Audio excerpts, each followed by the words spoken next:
Maximum drain ভরাট হয়ে থাকে কিসের জন্য? জলের বোতল, প্লাস্টিকের ঠোঙা আর বিভিন্ন ময়লা আবর্জনা। ম্যাক্সিমাম ড্রেন ভরাট। বিশ্রাম বাজারও 2-3 ড্রেন আছে, এটি এখন অস্তিত্ব নাই, ফলে সেই ক্ষেত্রে এই সমস্যাগুলি আছে। তো এগুলির জন্য আমরা আজকে এখানে বলার কথা। হ্যাঁ, তো এই ক্ষেত্রে আমি একটা কথা বলবো আপনাদেরকে, আপনারা প্রত্যেক দোকানদার যার যার দোকানের সামনে ছোট প্লাস্টিকের জার রাখেন, ডাস্টবিনের মতো। কোনো কাস্টমার দেখবেন ফুটি খেতে হয়তো খাইয়া ফিল করতেছে।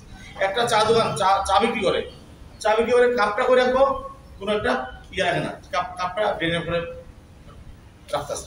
তো এটা না করে আপনারা কি করবেন, একটা প্রত্যেকে জার এগুলি রাখেন, যে কাস্টমারের অতি বোঝে আপনি খাওয়ার পর এটার মধ্যে রাখেন।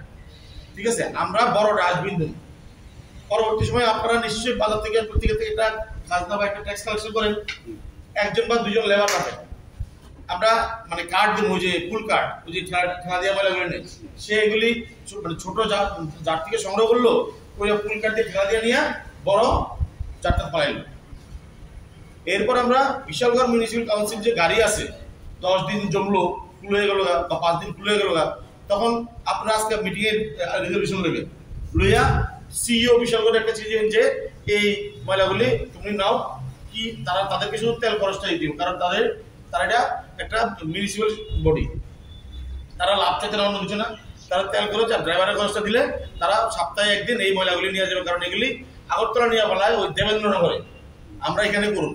তাহলে প্রথম সিদ্ধান্ত এটা নেন, এটা আগামী 5 দিনের মধ্যে করেন। প্রত্যেক পারতলা 5 দিনের মধ্যে করতে পারবেন নি? কর, হ্যাঁ, এটা তো নিজের স্বার্থে, নিজের বাজারটা পরিষ্কার থাকবো। 5 দিনের মধ্যে এটা করেন।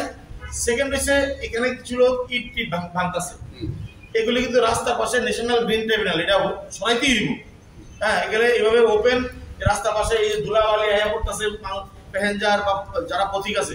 ঠিক আছে, তো এই যে হোস্টেল আছে একটা, হোস্টেলে আপনাদেরই ছেলে মেয়ে আমাদেরই ছেলে মেয়ে আছে, এই নোংরা করতে, তাহলে এটা করা যেত না, এটা আমরা বন্ধ করতে বলছি।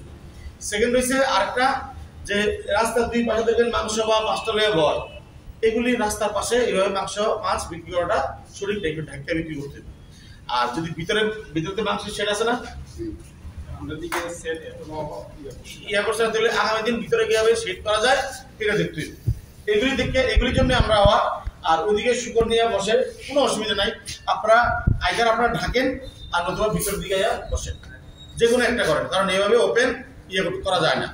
ঠিক আছে, তো এইভাবে হয় না, ক্লিয়ার নেই, এটা বিশাল ক্ষতি করবে। এগুলি গিয়ে কই পড়বো? খেতে, নদী নালায়, এই প্লাস্টিকের বোতল, দিলাম একটা জায়গাতে, এগুলি সব জলের সাথে বয়ে যাবো। কোনো ছড়া, কোনো নদী, কোনো নালা, দেখবেন তো ছড়াগুলি আছে না, ম্যাক্সিমাম ছড়া ময়লাতে পুরো ভর্তি হয়ে গেছে। আশেপাশে দেখবেন ছড়া ময়লাতে পুরো ভর্তি হয়ে গেছে, ছড়ার জল আর জল পাশে দেওয়া না, মানে ছড়া ভরাট হয়ে যায় না। প্লাস্টিকের বোতল উঠে এগুলি চাষবাসই করা যায় না।